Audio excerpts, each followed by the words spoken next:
This conference will now be recorded. I would like to call to order the Tuesday, May 18th meeting of the Monmouth City Council. And please have the roll call. Phyllis Bowman. Councillor Bell. Here. Councillor Carey. Here. Councillor Lopez. Here. Councillor McKeel is not present yet. Councillor Oberst. What? Councillor Salinas Oliveros. Here. Mayor Kuntz. I am here. Councillor Lopez, would you be able to lead us in the flag salute this evening? I hope there's no water or anything around your desk. Yes.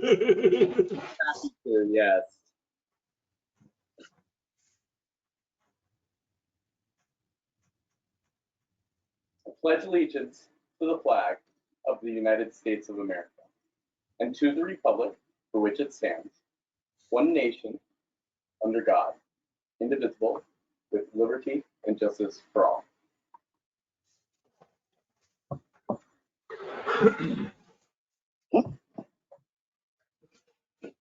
And this evening, we really have an abbreviated agenda. I will note that we don't have anyone here for public comment in the room. But if someone does chime in and want to join in public comment, we will entertain that during the time coming up after the consent agenda, and limit those comments to 3 minutes. Again, hi, Councillor McKeel is with us. Yes, sorry, my computer decided this was the time it was going to go very slowly. I do have a letter about the 99 to read. Okay, unless someone else is reading it. Just a moment, and we'll finish up with our consent calendar. I just wanted to say if there was anybody who did have public comment, let them know how to access it, but we don't see anyone here. So we'll start first with the consent calendar, and that is consists of the minutes of the council meeting of April 20th. I would entertain any corrections or additions to the minutes, or a motion to accept them. So moved. Thank you, Councillor Oberst. Second. And thank you, Councillor Carey. All in favor, please signify by saying aye. Aye. Aye. And any opposed? All right, thank you very much. Now we will go on to public comments. And typically, if we have received something by mail, we'll have Phyllis read that into the record for us. Councillor McKeel, you said you'd received something personally that to be read into the record? It was the letter that came in the other day. The person explained that she would like that read at the council meeting. It was about 99 and Church Street in Monmouth, and maybe Phyllis got that as well.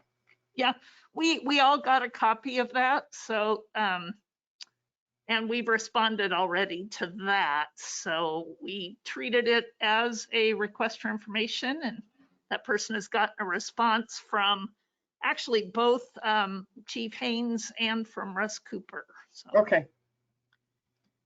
And we'll be talking a lot about the crossing at 99 and Church Street and 99 in Madrona in the coming months. So we'll have lots of good opportunity to talk that through.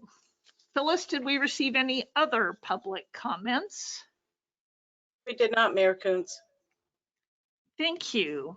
All right, we will move right into our business agenda. And our first presentation this evening, speaking of our police chief, and I happen to see a former chief on the line as well. So let us celebrate quite an accomplishment by our police department.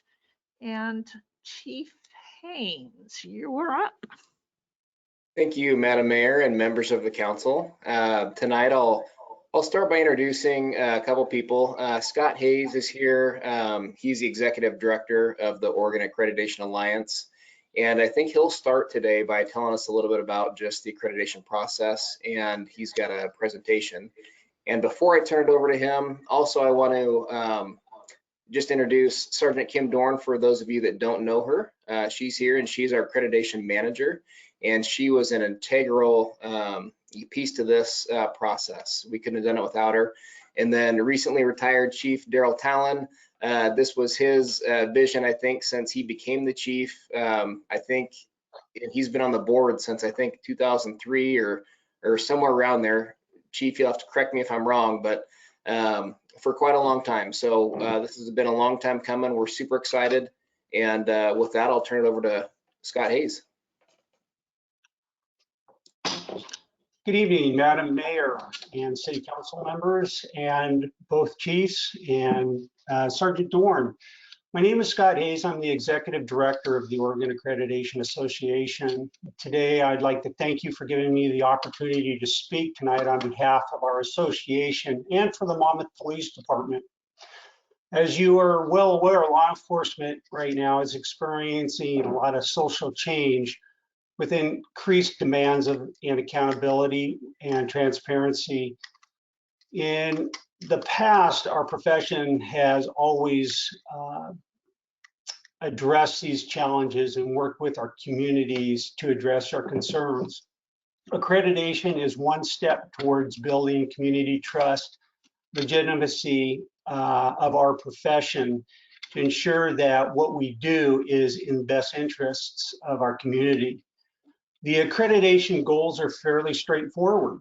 They are to support continued improvement of law enforcement services.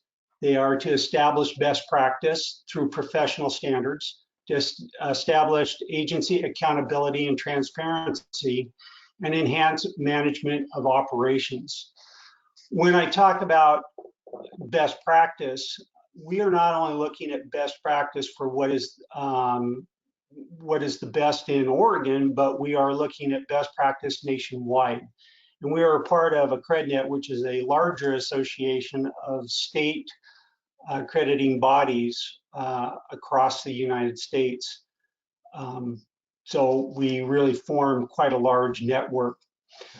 The Oregon Association, Accreditation Association was formed under the direction of the Oregon Chiefs of Police, the Oregon State Sheriff's Association, the Association of Public Safety Officials, and we provide accreditation services for 67 law enforcement agencies and communication centers in the state of Oregon. So we're a fairly large organization.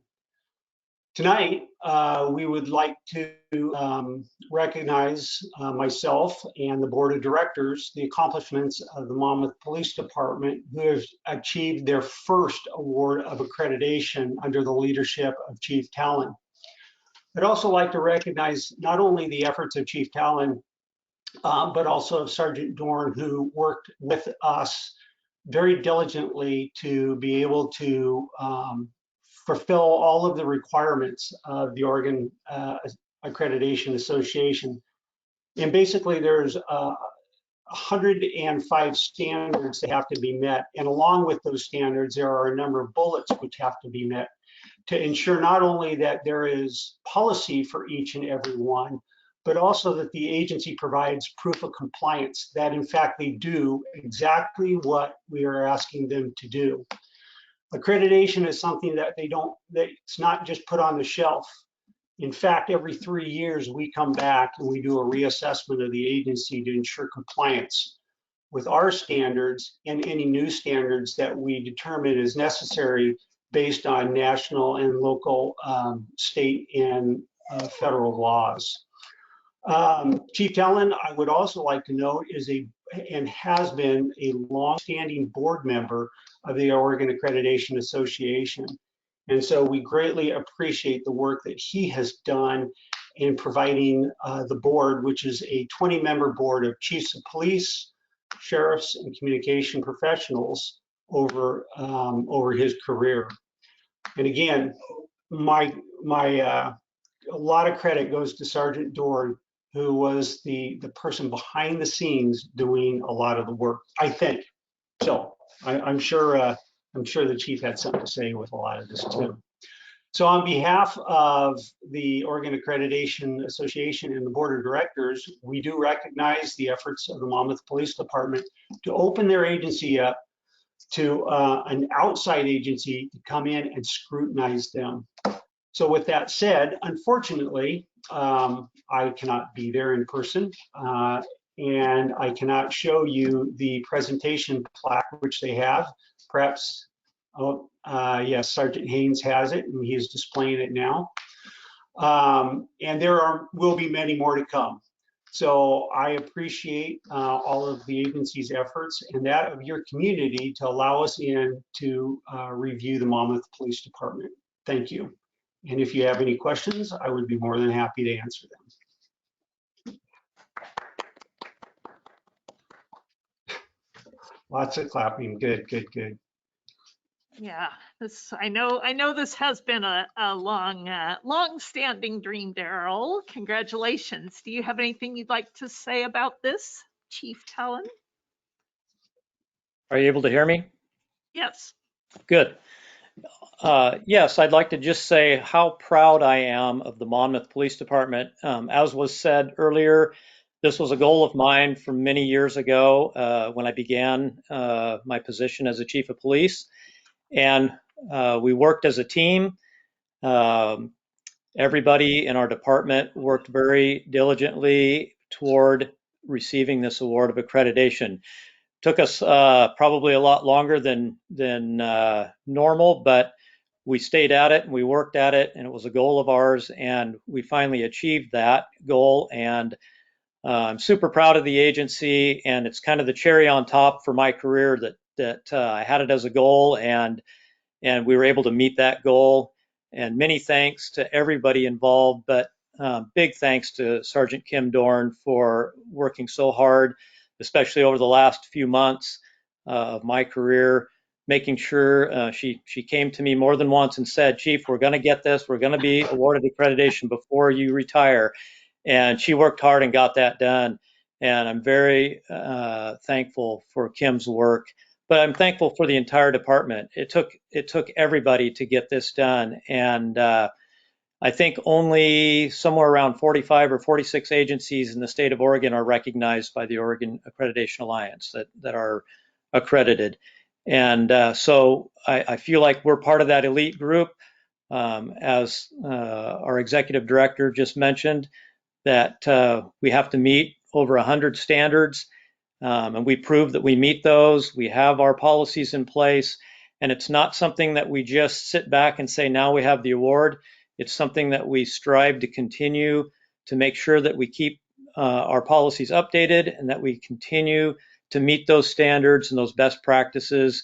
And we welcome the review every 3 years in order to keep that accreditation. So with that, I don't know if Sergeant Dorn or Chief Haynes wants to say anything at all, but thank you so much to all of the department for meeting this goal and achieving accreditation. It's a big deal, and I'm super proud of the agency.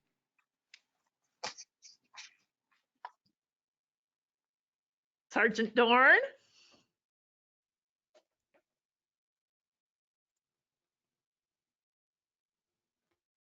Thank you, Madam Mayor and council members. Thank you, Chief. Hi, it's good to see you again, Chief Talon. Yeah, I just want to reiterate that we're very proud to have achieved this.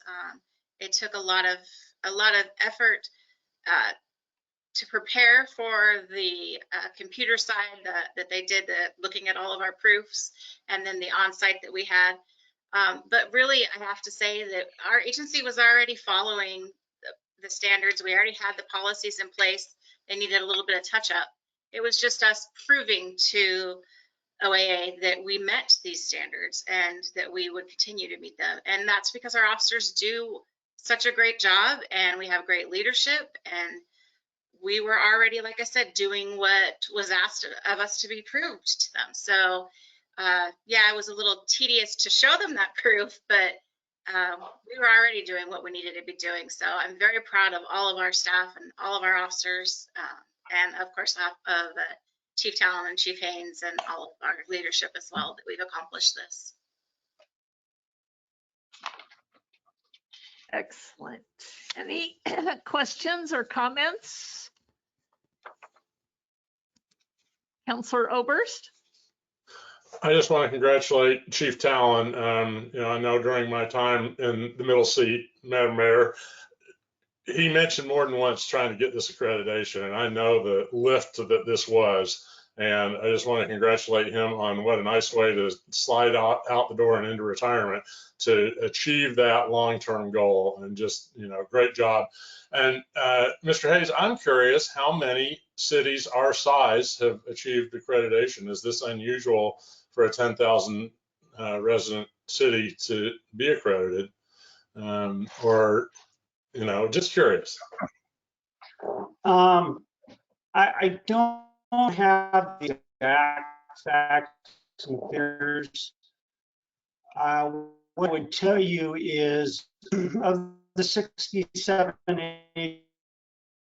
agencies that are either accredited or in accreditation, their initial accreditation process to become accredited, a majority of them are small agencies. We do have Salem and Eugene agencies, but I would say that the smallest is 3-person, which is Carleton PD, with a chief, a sergeant, and an officer. And I believe Salem would be our largest. So as a rule, a majority of law enforcement agencies in the state of Oregon are small, generally with about 10 to 12 officers. There's not really those big agencies out there. They're there, but a majority of the state is run by smaller agencies. But I don't have the exact facts and figures. The one, I will also point out one thing. Monmouth Police Department is above the curve. There's currently a Senate or a House bill that's working its way through to the Senate right now that is going to require all agencies with 35 members or more to become accredited and mandated in the next 3 years. And if you really look at those numbers, there's only about 12 agencies that are not with OAA that will become members. So again, not many that have a lot of officers. I hope that answers your question. Yeah, no, it does. Thanks. It's kind of a roundabout answer. Right. And again, Chief, congratulations. Good job. All right, and Councillor Carey. Echo the congratulations, really all around. And we need to find a way to celebrate this. I hope someone's writing a press release that can be released really in all of our, all of our print publications, online publications, whatever, because there is a lot of work to this. So it ought to be celebrated, ought to be recognized. I think there's a lot, and Officer Dorn suggested that we were already doing this stuff. I'm sure that we were, but this sets a standard that, against which current officers will continue to operate. New hires there'll be a standard set that is something more than just Chief Talon saying we got to do it this way. I mean, we've bought into this as a city, as an agency, and so it sets a high bar and sets a bar that everybody will need to continue to strive for. And the 3-year reaccreditation is a quick turnaround, but it's a good reminder as you go all the way through it. So let's find a way to celebrate this loud and proud. Absolutely, Councilor Carey. That's something that after this presentation tonight was going to be on the list of to-dos, is to get something out there for the public to share that with them. So thank you for that.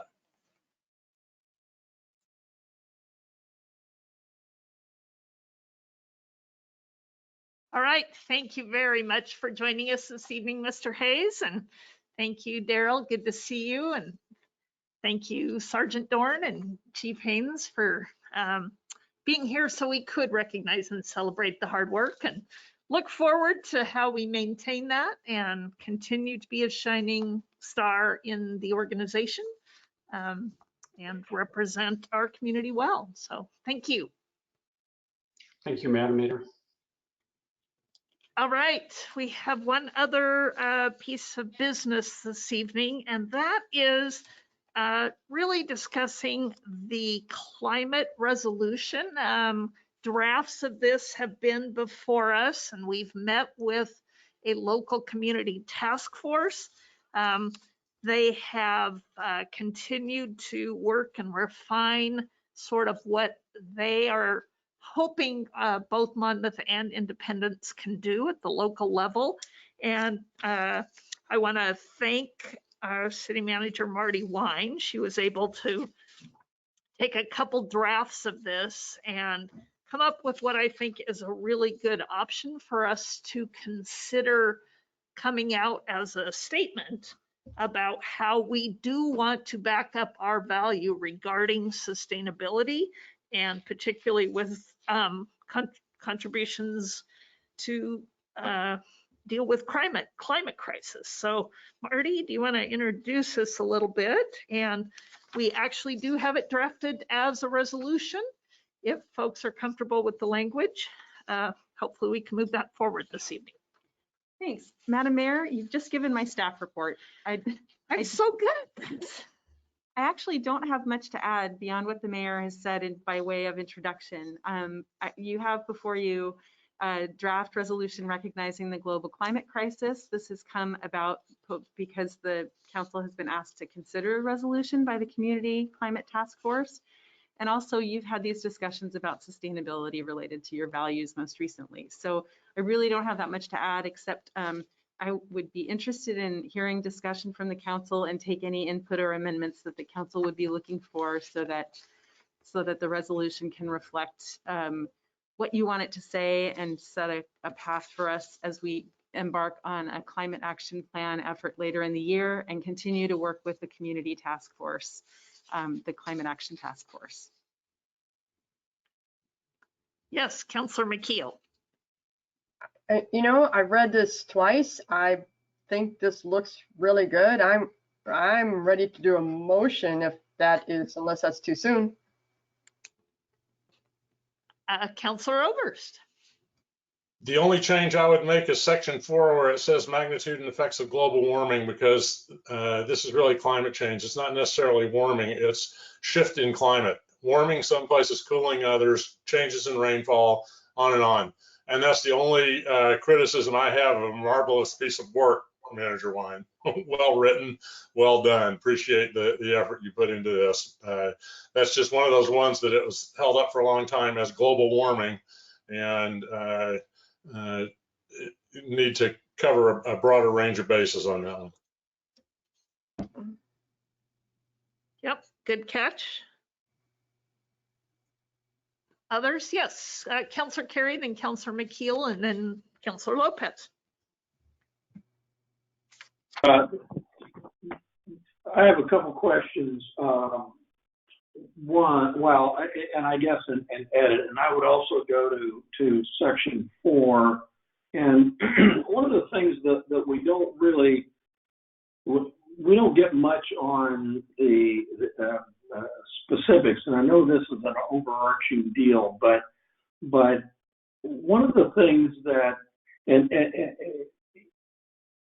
we can really make an impact, I believe, locally with a town our size, especially with Independence, in reducing those factors that add to or contribute to the magnitude and effects of climate change.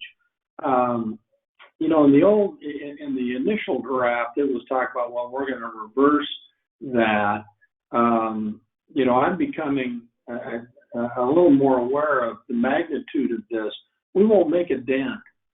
The city of Monmouth won't make a dent. However, there are a number of things that we can do to reduce the magnitude of it. So the only thing that I would suggest is that somewhere here, and it might fit in section 4, educate our residents about steps that are needed to limit those factors that contribute to the magnitude and effects of climate change. Those will be, while not spelled out here, those will be actionable items. When we get something back from our task force, we want something that's actionable. That, you know, I mean, don't say, well, we're gonna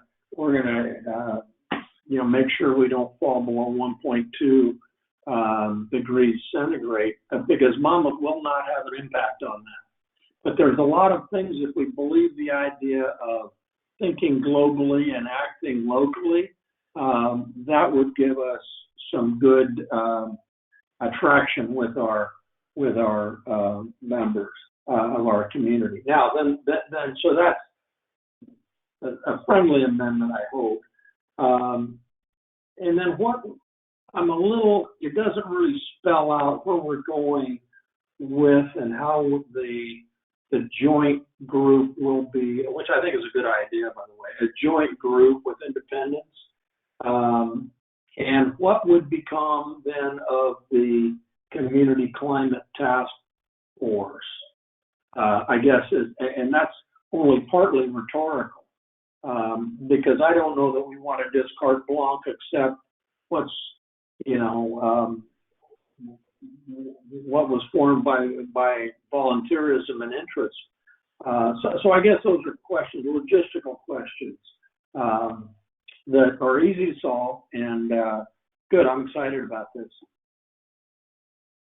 Yeah, thanks, John. And I think in speaking with the task force and in talking with Mayor McArdle and City Manager Tom Pessemer, this resolution, as you say, it's not the operating document. So then we work together to find a charter for the task force or committee that really lays out what we expect from them, what their, you know, what their makeup is and all of that. So there would be a lot of work after that. This is the resolution to have that group work on our behalf. So more work to come, absolutely. Councillor McKeel and then Councillor Lopez. Yeah, respectfully, Councillor Oberst, I think section 4 is okay with global warming. I don't know if you saw the article in the New York Times that had a year elapsed map of the United States temperatures getting actually pretty frighteningly high. And I think with global warming, because of that, I think it's good to call attention to global warming. And then the next part, the climate change is still in that section, so that they're both there. So I think there is the evidence of the globe heating up. And in fact, I think there was an article just today in the Times about, you know, it's now a crisis of doing that. And I think also, again, respectfully, Councillor Carey, I think there is a lot the city can do. Mr. Thurman actually sent out a webinar notice from Portland State University on landscape experiences that was put on by Dr. Vivek Shandes.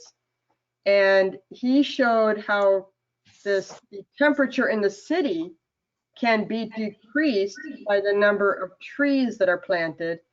And now this was in Portland and obviously not in Monmouth, but he showed how in Portland, the number of trees in a neighborhood had to do with followed lines of socioeconomic and redlining. And so it really made me think about, we should be taking a look at our Monmouth neighborhoods to see, is there something that we should be doing with that? Because we can, according to Dr. Shandes's work, decrease the temperature in Monmouth by at least a degree, but I think he was saying a couple degrees. I was so excited about this. I said, oh, I think the council needs to watch this webinar. It was really, and it's really short. It's not like 2 hours. So it was very, very informative. That's great. I'm guessing that must have been sent to the tree board, and I'm sure they will become great advocates for reviewing that. So I'm sorry for that lack of clarity. Yes, it was from the tree Yeah. board, and it was really good webinar. Yes. great, thanks. Councilor Lopez? Thank you very much, Madam Mayor. I was going to actually touch on a number of the points that Councilor McKeel touched on as well. We can't hear you well, Chris. Oh, you can't hear me? We can, but you're very muffled. You're underwater, Chris. It sounds like All you're right. How about that? I just changed some settings. Much better. Thank you. Terribly sorry about that. I'll just reiterate that I was actually going to touch on a number of those final points that Councilor McKeel did. I really appreciate that outlook. I would like to stress once again that global warming is defined as one aspect of climate change. But when we're talking about global warming, it's talking about a net increase of temperature throughout the globe. So yes, some areas will be colder, some will be warmer, but global warming is one of the kind of key and most concerning tenets of climate change as a whole. And I think it's powerful to call it out directly. I too had some questions about lack of specificity in this that Councilor Carey mentioned. I'll look forward to crafting a document that's a little bit more specific and also really marries our two cities and our action plans together. And then I would like to also just reiterate one more time, as Councilor McKeel said, there's a lot that we can do. Climate change is what's considered both a point source and a non-point source issue, right? So there are things like coal burning power plants that's easy to point to. And that's the point source part of it. But then there's all the non-point source parts of it. How we live our lives, how we operate our city, how we maintain our roads, how we make infrastructure decisions based on, on active transportation versus fossil fuel transportation. All of these things have a net impact that grows and builds and carries over years. And I think what this document is, is leading us down the path of making those decisions with this in mind. So I'm looking forward to starting to not just talk about this, but starting to live this as a city. Thank you. And yes, I'm going to ask Councillor Beltz and Salinas Oliveros and Councillor Carey to weigh in either for or against the biology teachers' recommendation about getting rid of the global warming statement. So Roxanne, can you speak to that, plus whatever else you would like to comment on? First, I would love to say that I know enough about the term global warming to make a decision. I really can't, and I have to, I have to leave it to the experts, because I would have had to have looked that word up to make sure that phrase, to make sure I know I was saying one way or the other. So I am fine whatever the others decide. Sorry, I can't be more definitive. What I was going to say was that just this morning, my organization Chariots actually met with the cities of Monmouth and Independence. We talk about actionable items. The discussion is about a project that's going to study improvements on bicycle and pedestrian infrastructure on Highway 99. That is an incredibly actionable project. Get people out of their vehicles, but we need to make it safe and have people feel comfortable using that. The idea is building connections between the two cities on bikeways and pathways. So it's a very exciting project. I didn't know a lot about it. My colleagues sent me this information. So I'm assuming that's going to be tied into the work that's going to be done going forward, this project, along with any climate action activities that we take. So sorry I can't help on the first one, but there's my thoughts on the second. That's okay. I'm just trying to get a temperature. And Rebecca. Yes, I am. I think global warming needs to stay in the statement. Everything that we do, live, action contributes to global warming, whether we physically see it or not. And I think, and this is what's causing so much of our grief on this earth, with the temperatures, with the drying up of our rivers, and I think locally, yes, we can take more action. And I am looking forward to the specifics. I like what Councillor Belts was saying, what Councillor Carey was saying, and Councillor Lopez. I really am looking forward to those specifics. And yes, I would vote for global warming to stay in the resolution. All right, John Kerry, something to add to Yeah. that? I'm sort of agnostic on that. I don't really have a sense one way or the other. However, if you read the sentence, you know, and if you look at the head of the document, educate our residents about steps that are needed to limit the magnitude of effects of global warming and keeping the concerns of vulnerable communities central to all climate change mitigation planning. We're sort of mixing terms there. But again, it's certainly a key part of it. I'm sort of agnostic on that. And let me just real quick, Cece, you know, when I say that we're not going to make an impact, we're not going to make an impact globally. We can make an impact locally. We have, you know, I mean, the average is 51 billion tons of greenhouse gases annually that go into the atmosphere. And we need to get to zero. You know, but we can do a lot of things locally that will be helpful locally. So I just think we need to be realistic about the global piece. I'm all on side. It's just we got to understand the magnitude we're dealing with.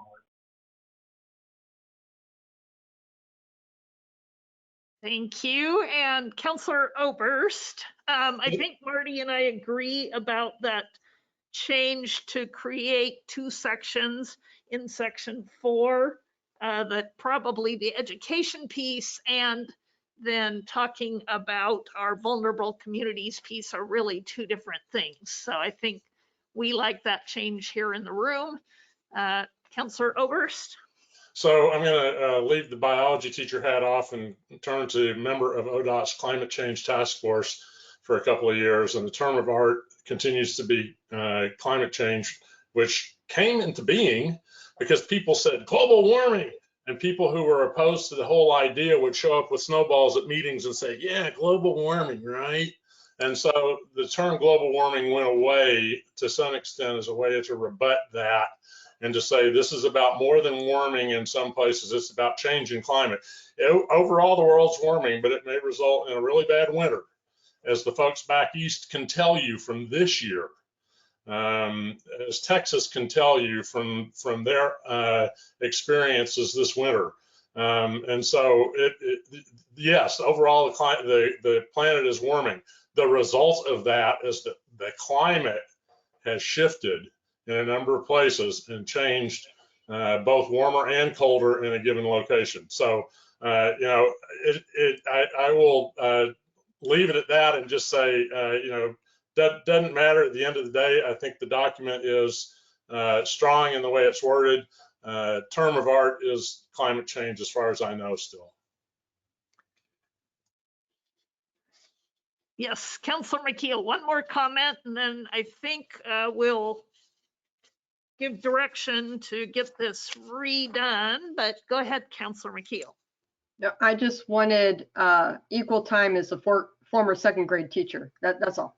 That's all. Good, all Councillor right. McKeel. Good on you.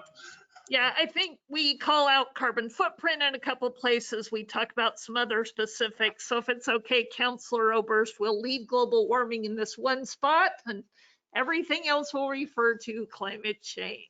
So It's a Okay. resolution. It's not a working document. I love this Okay. city council. You guys are just great. You know, it's only been a couple of months. I have yet to see some of you in person, and this is a really enjoyable group. Thank you. All right. Would you like me to summarize the changes? Please, ma'am. Okay, so what I think I heard the council discuss was in section 4 that rather than speaking of limiting the magnitude and effects, that we would amend that phrase to say reduce factors that contribute to the magnitude and effects of global warming. And then the phrase that ends after the word, or that begins after the word global warming, will become its own section 5 that references keeping the concerns of vulnerable communities central. And then the next sections 5, 6, and 7 would be renumbered accordingly. I think that's what I heard that would be the suggested amendments. I'm seeing many thumbs. Yes, you heard right. So that will come back to us for adoption with those changes. Okay. Or do you? I was thinking, I don't know what is the usual practice of We council? don't have one. Okay. What it's I will leave it to the council's wish. Mr. Shutterly might have a suggestion. Yeah, with, you know, as clear as you have been, just as clearly as you just stated those amendments, I think it would be entirely appropriate if the council wanted to move this forward to approve the resolution with those conceptual amendments. Thank you. COUNSELOR and Councillor McKeel. Now I get to do the move. You can move. I move for the approval of Resolution 1916 regarding the global climate crisis as amended. I second. I'm going to give a second to Councillor Oberst because he threw his hand up first. So thank you, Councillor McKeel and Councillor Oberst. This would be resolution number 1916. And Phyllis, will you take the roll call, please? If I can, I think it would be, let's have the minutes reflect that the as amended refers to the amendments that were read into the record by Marty. Okay, Phyllis, so she'll note that for us. Thank you. Oh, okay. I was going to say, do I need to do that again, or? No, I think as long as the minutes reflect that, that's perfectly fine, that we have consensus. Thank you, Mr. Shedley. All right, Councillor Carey, Aye. Councillor Lopez, Aye. Councillor Belts, Aye. Councillor McKeel, Aye. Councillor Salinas Oliveros, Aye. Councillor Oberst. Aye. Passes 6-0. Thank you. Thank you very much, Phyllis. And I will make arrangements to sign that amended resolution. So thank you all very much for that good discussion. I'm sure our Climate Task Force will be excited to get to work with this official nod, and Marty will continue to work with City Manager Pessimer to make sure that we've got a process to bring back to all of us as to how to constitute that committee and what their authorities might be. Sort of an unusual arrangement to have a joint task force committee, so they'll be working through that. We have a couple of quick things for our reports this evening. My mayor's report is extremely brief. One is a celebration and recognition. The Central School District started on Monday, March 16th, 2020, providing grab and go meals for any students in our community. They continued to provide those meals thanks to changes in guidance and regulations at the federal level. They were able to provide 3 meals a day to any youth ages 1 to 18 in the community, whether they were students in the Central School District or not. They did that on a daily basis. Families have been able to order ahead and pick up meals for a weekly basis. And on Thursday, May 14th, the Central School District surpassed 500,000 meals for children in our community during this time. So pretty proud of them. They happened to work with me, and I'm extremely proud of them, but really an amazing accomplishment in our community to be able to make sure that children have had access to food during this time. So quite an accomplishment. And quite a goal we have before us. As I think we've all heard by now, the guidance regarding how we will start moving more comfortably or freely throughout our daily lives. There's some light at the end of the tunnel. And the governor has given us a great goal, and that is with regards to access, availability, and really getting folks to take advantage of COVID-19 vaccines. The Polk County is right now, as of today, at 58.3% of all residents over the age of 16 have received a vaccine. Our goal is 65%. At 65%, Polk County moves to the low risk category. That removes many of the size restrictions in our places of business.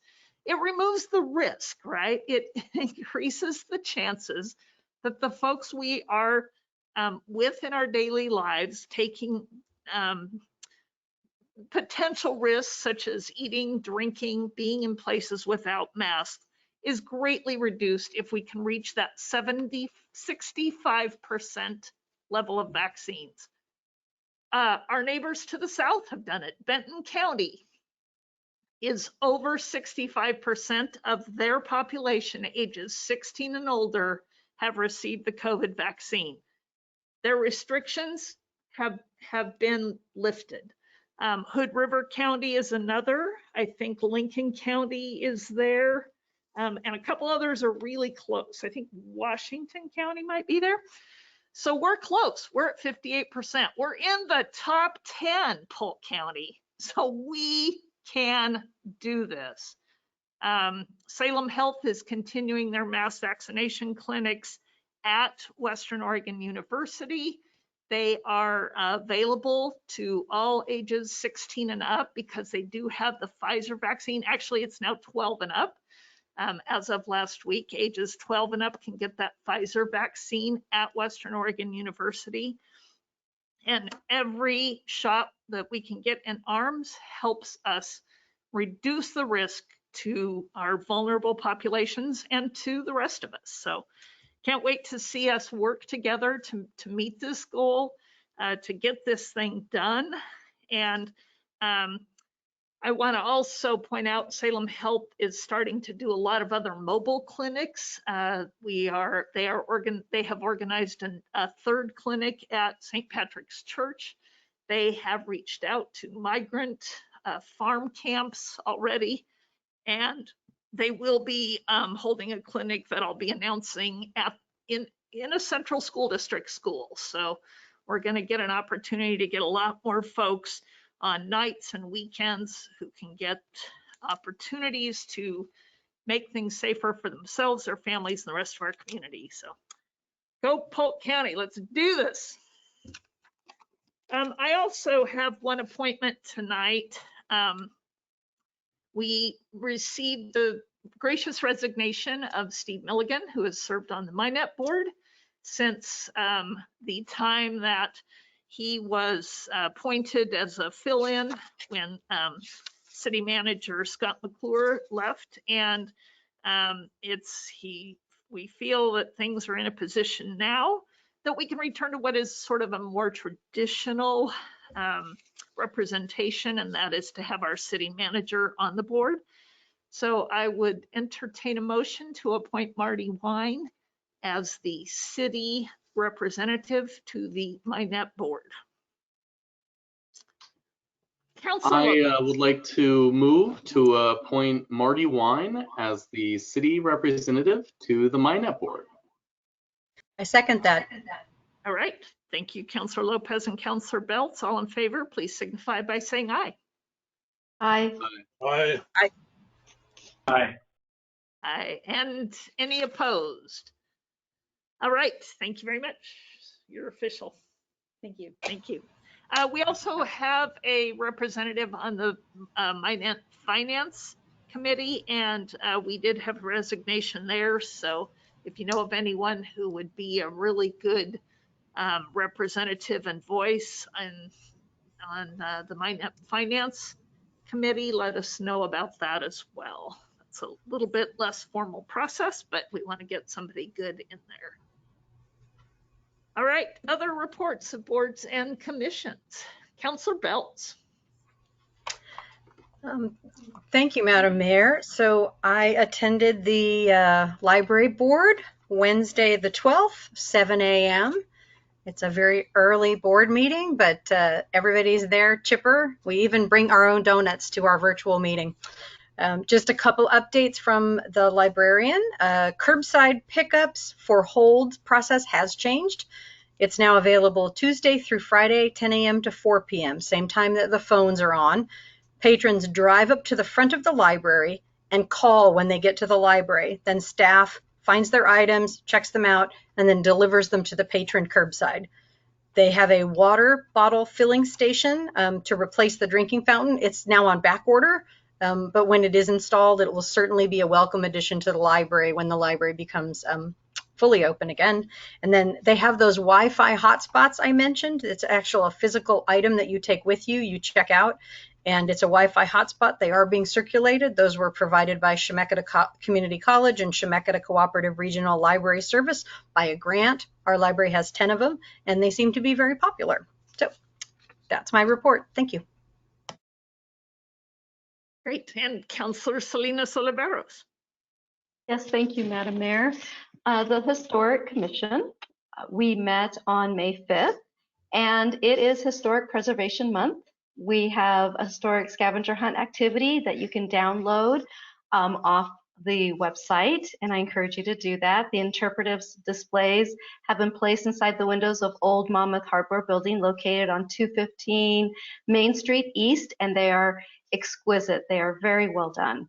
We also met to finalize the artist proposals for the Ross Mural Project, and we plan to celebrate the 60th anniversary of the 1962 Columbus Day storm, and thank you to Councilor Carey for that recommendation. We are looking at partnering with the Senior Center, and we're also collecting any photos, anything from the Columbus Day storm. If anybody has any, we're all excited on the commission to look at those pictures and possibly even having interviewing some of our residents about what they remember about the Columbus Day storm. So some great things to come, and I encourage you to complete the scavenger hunt. It's fun, and to spread the word. Thank you.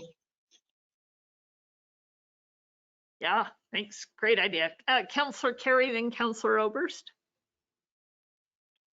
Just a brief follow-up on the Columbus Day deal. I have, many of us know Betty Plude, who is a former resident, and you might recall that she wrote a compilation, brought together all kinds of stories about the Columbus Day storm. I've secured a copy of that that will be, at the, it will become part of the city's property, and it'd be a good reference point for that. It might be some ideas on who perhaps to be interviewed and so on. But my report, Madam Mayor, members of the council, is relative to the Planning Commission. Planning Commission met on May 5 and held a public hearing for the addition of the Riddle Road Apartments, what we're calling the Riddle Road Apartments, just north of, I've forgotten the name of the street, just north of Gentle House on the west side, and 8-lot subdivision that will be primarily multi-family dwellings. So by the time it's done, up to as many as 80 units. So that was good and was pretty much without controversy. They've got a good plan, and I'm not exactly sure when they'll tip it off, but sometime soon. Anyway, that concludes my report. Yes, and Councillor Oberst. Parks and Rec met on the 12th at 6 p.m. A little piece of old business was, as you may remember, they awarded grants a couple of months ago. Those grants went to outdoor exercise classes, an outdoor camp, a movie in the park, a bike ride related to the Great Oregon Shakeout, and skate park activity. And then it was noted by the city that, gee whiz, you really ought to have liability insurance for these activities. And so folks started scrambling to look for insurance, and 3 of those activities have gotten their insurance squared away or have it on the front burner, getting it there. The bike ride person is a senior at Western, and the activity won't be till fall. And so I think she's kind of, waffling just a little bit. We'll find out. We'll get an update later on that. The skate camp is going to be the tough nut because I think there's a sense of inherent risk in skateboarding that insurers might not be real interested in covering. So we're trying to work with the folks that are proposing that skate camp to see if we can figure out a way to help get them insurance. On the new business, the skate park should have a future home of sign in the works sometime soon to try to help with fundraising and just to make people aware that this project is out there. They have signed a contract with the design firm, and they're hoping 4 to 6 weeks to have a 60% drawing done, which would then give the opportunity to start looking for in-kind matches for materials. They've already got the rebar promised, but get an idea from our local concrete batch plant if they'd be willing to contribute some or all of the concrete, form work, et cetera, et cetera. So that's going to be a big piece when they get that done. They're starting to look for partners. When they go to seek grants, it's going to be important that they have some partners on board who have committed to support as they seek bigger grants. So that is at the beginning of that process. And the big grant that they really want to go for is a state parks grant. The next opportunity is going to be in 2022. It's a 40% match grant. So they're going to need to come up with some funding in order to get that match. The other piece of new business, as you may recall, and Councilor Belts, the bike rack is ready to install. They took the old high wheel bike rack from in front of the old bike shop, sent it in, had it stripped and repowder coated. Instead of red, it is now blue, and I mean really blue. It's beautiful, and that's going in the Cherry Lane Park when it's installed.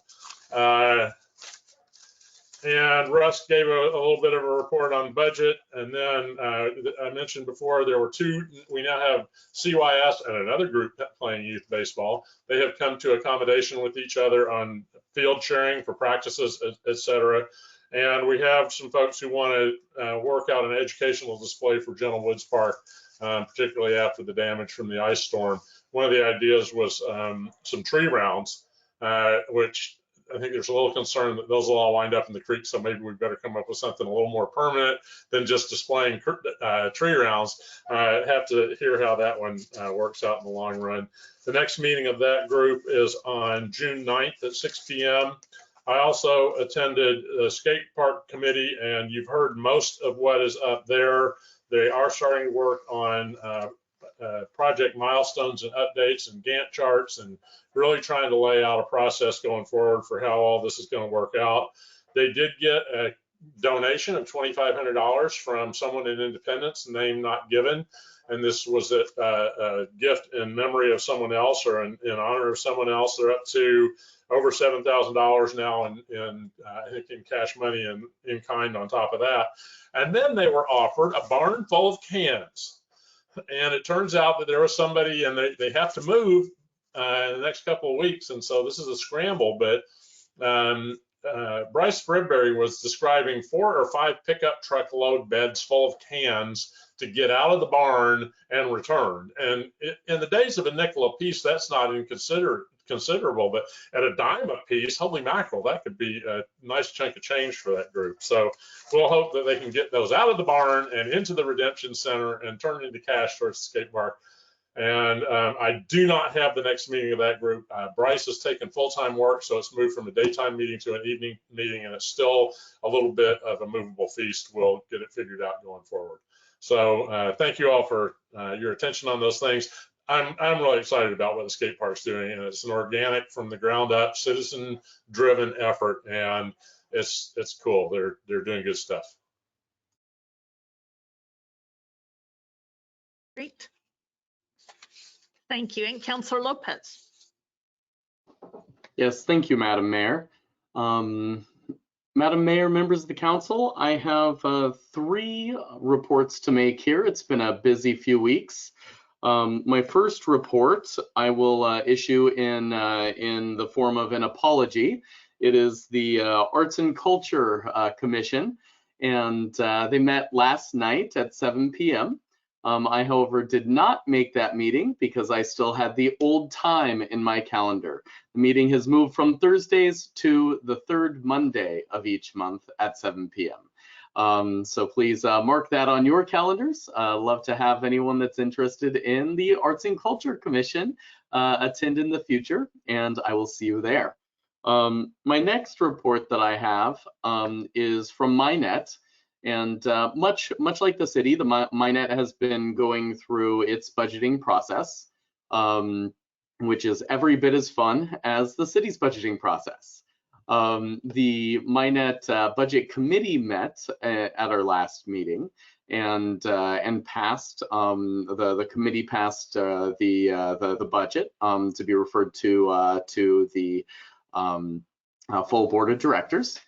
Similar to the way that our budget committee refers the budget to the city council. So we are in that kind of stage of the process.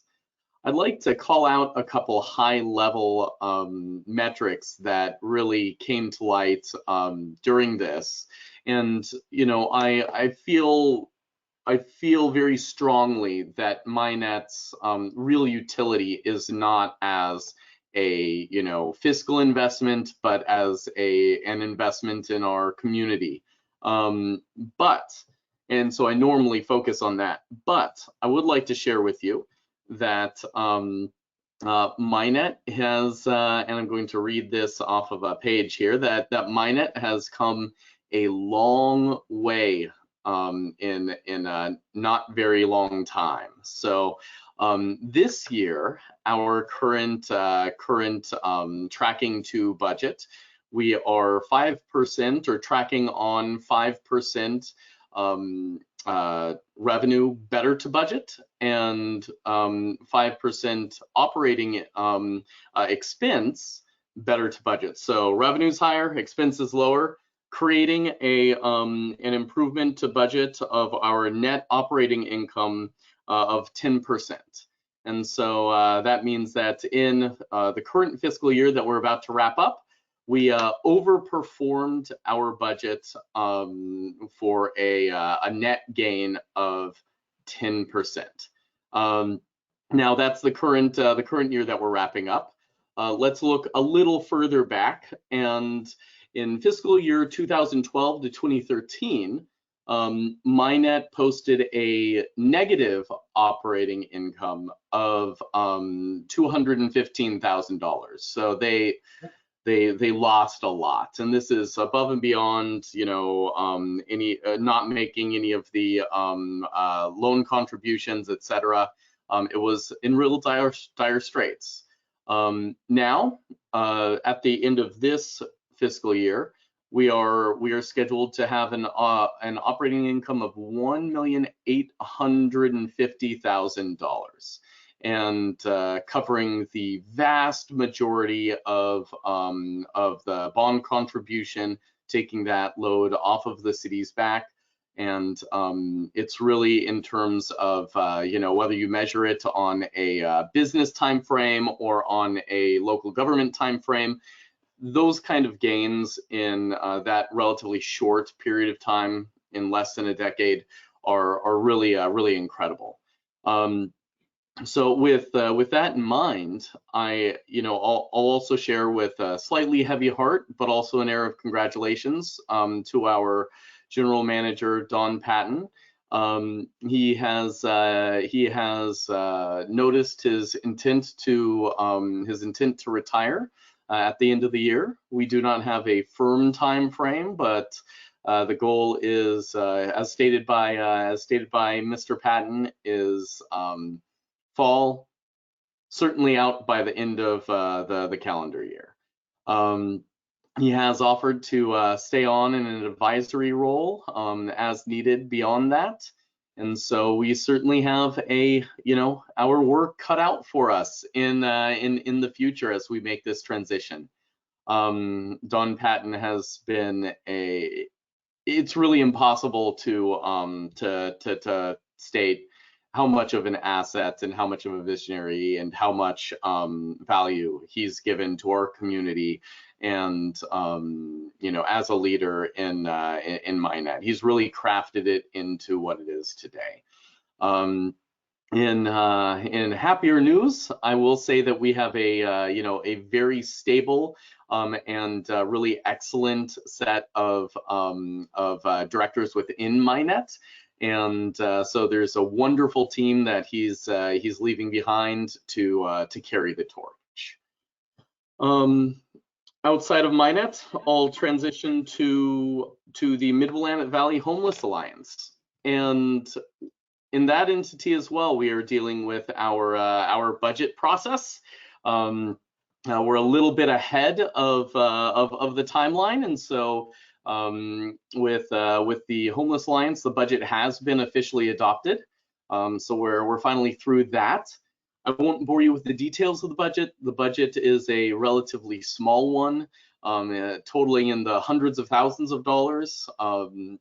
But what I would like to do is take a moment to recount to you our key strategies as written in our strategic plan. And our next steps as a board will be to revisit the strategic plan and make sure that it's still serving the purpose that it originally was intended to. So strategy 1, engage stakeholders. Engage a full array of stakeholders to build an effective and competitive continuum of care. 2, prioritize chronically homeless and youth. Advocate and prioritize services for chronically homeless and youth while supporting a range of unique populations. 3, address equity. Address racial, ethnic equity throughout the homeless services system. 4, expand community awareness. Expand community awareness of homelessness issues and ways agencies, groups, and individuals can get involved. 5, make informed decisions. Use proven approaches, the voices of lived experience, and analysis of local data to make informed decisions. 6, expand capacity. Build on existing services and expand the capacity of shelters, traditional housing, permanent housing, and efforts to prevent first-time and recurring homelessness. And finally, leverage resources. Leverage diverse local, state, federal resources in support of a coordinated homeless services system. Now, we had a very high-level discussion about these key strategies, and I'll be happy to share with you that there was a great conversation about what we're doing well and also where we have room to improve and where there's opportunity to better serve the communities at need. And one of the areas that was called out very loud and clear was the need for coordination and services within rural parts of Polk and Marion County, specifically and including Monmouth, Independence, Falls City, etc. So if you have any ideas about these things, I'd welcome them. This is a tough nut to crack, and it's certainly not one that has a clear road. But there's a lot of great hearts and great minds working on it together for the betterment of our community and those that are at need in our community. And with that, I'll conclude my reports.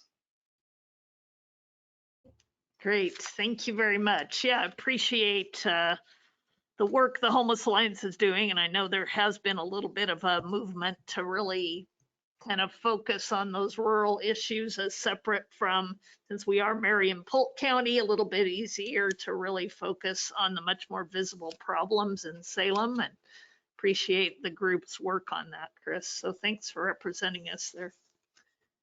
All right. If there are no other board and commission reports, I will turn over to Marty to get her city manager's report, and then any final comments or announcements. Thank you, Madam Mayor and Council. I have only one item to report because the mayor did such an effective job of cheerleading for the vaccination rate that we're trying to achieve here in Polk County. So the only other item that I would report tonight is a happy one. I'm very pleased to report that Monmouth has been awarded the Distinguished Budget Presentation Award for the fiscal year 2021 budget. And you'll recall, yay, yes, the award's given by the Government Finance Officers Association, and it's through an examination of our budget done by a panel of independent reviewers. So in order to get this award, there are 4 criteria that the budget document needs to meet, including being a policy document, a financial plan, an operations guide, and a communications device. And we received strong marks in all the categories for our published budget. So I just wanted to give credit and thanks and congratulations to everybody who keeps improving the budget that we produce every year. So it's good news. That's all I've got. Yeah, that is great. Congratulations to Janet and her team, because I commented myself. I think that document has come a long way towards really explaining and telling our story. So excellent. Glad that it's recognized by the experts. All right. Any council comments or announcements before we wrap up this evening? I don't think we can leave because I won't know what to do if we don't wait until 9 o'clock or something. 8 o'clock. Yeah, we have something to do right at 8. Yes, Councilor Belt. I just wanted to say thank you to everybody for sort of filling in and pitching for me while I was gone in Indiana. You know that I was very, very distracted with that perfect little granddaughter of mine. So thank you, everybody. I know I was really disconnected, and I helped with the budget when I could, but I really appreciate, and I missed a meeting as well. So thank you, everybody, for filling in and then sending me. Thank you, Phyllis, for sending me the information so that I knew what was going on. So thank you. I appreciate it, everyone. All right. Councilor Carey. Yes, Councilor Carey. Oh, sorry. I have just a couple of quick ones. One, I think one of the reasons that we got recognized and one of the reasons that our budget was so much better this year is we made a concerted effort to tie our goals and objectives to the budget, and the budget to our goals and objectives and values and all of that. We've given lip service to that in the past. This is the first time we've really operationalized things, and to me, that's a huge step forward. And this is a question, and as we did the appointment of Marty to the MindEd board, it reminded me, and perhaps I'm wrong, but were we going to come back and revisit, or at least get the details of the enhanced selection process that we've been using for our budget committee members and planning commission members? It seems to me like we sort of fast-tracked that because we had some vacancies we needed to move, and my recollection is we were going to come back to that. It seems to be working fine, but it might be that we could see exactly what that is. So if my recollection is correct, perhaps that could be a work session topic. We'd all be remiss if we didn't thank John Overs for the work that he's done on this hopefully successful bond, and his continual acknowledgement of the rock star, which is Carol McKeel, on the door-to-door. She's been awesome at that, I'm sure. So there'll probably be more of that, but good on you, John. And then the substantive one particular, Gene Caligiuri had a real significant concern about that Highway 99 and Church Street. And I would like to see us be a little more aggressive on that. I saw Russ's response. It's a good one. That might be 6-8 months. It's one of those, well, we're going to study it type of a thing. And I think that Chief Haynes's response was excellent as well. But the problem really is with ODOT. That is a poorly designed intersection. My wife has said exactly the same thing that Gene Caligiuri has said. And we have seen the same near misses that Gene Caligiuri has seen. And so I think we need to push aggressively onto ODOT and not apologize that they're a great big institution. It's our town, and it's a dangerous situation. And until we get our more comprehensive view, which I think we need to have, we need to really push them for some, hash marks through that. Because right now it looks all the world like the turn lane on the other side of the intersection. So it's no wonder school buses and others pull into that that zone, double yellow line. I think we need to push them hard, ODOT hard, to get out there and restripe that. Kim was and my wife was in contact with the project manager. He said, well, it's rainy and it's wet, and that's a good idea. Maybe when it gets dries out, we'll get back to it. It's dry. Let's push them on the thing. Because Gene is right, and I've seen it in my neighborhood. John, you have too. So anyway, enough of that. I'm going to be a bulldog on that deal. We'll talk about it routinely until we can get something done. Yeah, thanks. As we've talked. You're right. And so the fact that ODOT kind of requires these studies and instead of action is pretty frustrating. Hopefully this will be the year we'll get some answers. Councilor Oberst, something to wrap up here? I just want to wrap around on John's comments about that intersection. When ODOT had originally planned to just blow resurfacing through town, and I called the area manager at that time, Tim Potter, and said, you got some problems in Monmouth that need to be addressed before you just put down asphalt. And the result of that was the complete reconstruction. And I pushed on him at that time for both a right turn lane coming out of Church Street, a right and a left. Well, that's going to require access work, and a left turn lane for southbound on 99. And well, we're already over budget. And so, I think we need to go back to him and say, this design was deficient, and you need to go ahead and put that turn lane in there or something. Either a turn lane or make it very clear that it's not a turn lane, because if I'm going to be sitting there at that intersection waiting to turn into Church Street and I see a semi coming behind me, I'm going to be more likely to pull into that little triangle to get out of his way than I am to block the lane and hope he sees me. And so that is an attractive nuisance as far as I'm concerned. That little triangle just pulls people into it, asking to turn left on Church Street. Going back to John's other comment, when I took the city of Monmouth and carved it up into walkable pieces for this ballot measure campaign, I came up with a total of about 30 pieces. And Councilor McKeel walked and rang doorbells and knocked and hung tags in 10 of those 30 by my count, which is absolutely astounding. I had some people do 1. I had some people do 2. I had a couple of people do 3. Carol did 10. I'm just astounded, Councilor McKeel. Your energy is you know, I don't know what to say. So we're like 10 minutes away from finding out, and we'll just hope that the truth that we told overcomes the distortions that were put out by some folks who are opposed to it, and hope we get this thing passed. I just want to respond that I was trying to get out of dishes. That's all. That's Good one. I agree with you. I'll take that every time. Councilor Lopez, final comments.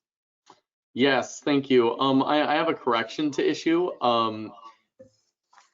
Calendar craziness. The Arts and Culture Commission will be meeting this Thursday at 7. So I hope to see you there. Additionally, I would like to call all of your attention to more recent discussions. Thank you for bringing this up. But in just about a year ago, there were recent discussions about placing a Z crossing and a pedestrian haven right in that space at Church Street. So these are there are also much more recent discussions that have been had both in these chambers as well as with ODOT.